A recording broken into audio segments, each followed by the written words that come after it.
আপনি লয়ালিটি খুঁজছেন আপনার পার্টনারের কাছ থেকে যে সে আপনার প্রতি ফোকাস থাকবে। আপনাকে ছাড়া অন্য কোনো মানুষের সাথে সেম রিলেশনশিপে যাবে না। দ্যাটস মিন সে আপনাকে চিট করবে না। সহজ করে বলতে গেলে সে পরক্রিয়া করবে না। সে আপনারই থাকবে। কিন্তু দেখেন তো সে তার অন্যান্য সেক্টর, তার জব ফিল্ড, তার প্রফেশনাল ফিল্ড, তার আদার্স যত সেক্টর আছে সেই সেক্টরগুলোতে তিনি লয়াল কিনা? শুধুমাত্র তার বডিটা আপনার কাছে আছে অ্যান্ড দ্যাট ডাজন্ট মিন যে সে কখনো ব্রেক ডাউন করবেন না তার লয়ালিটিকে। কারণ যে মানুষটা কাজে ডিসঅনেস্ট, যে মানুষ ২ নাম্বার পথে টাকা আর্ন করে, যে মানুষ সবসময় খারাপ কাজগুলোকে প্রমোট করে, চান্সেস আর ভেরি হাই সেও আপনার সম্পর্কে লয়ালিটি ব্রেকডাউন করবে।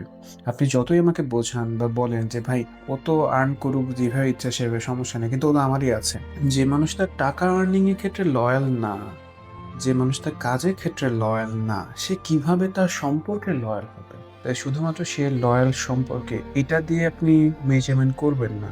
একটা মানুষকে যদি আপনি বুঝতে চান, তার প্রত্যেকটা সেক্টর, তার ইচ এন্ড এভরি সার্কেলকে আপনি এক্সপ্লোর করেন।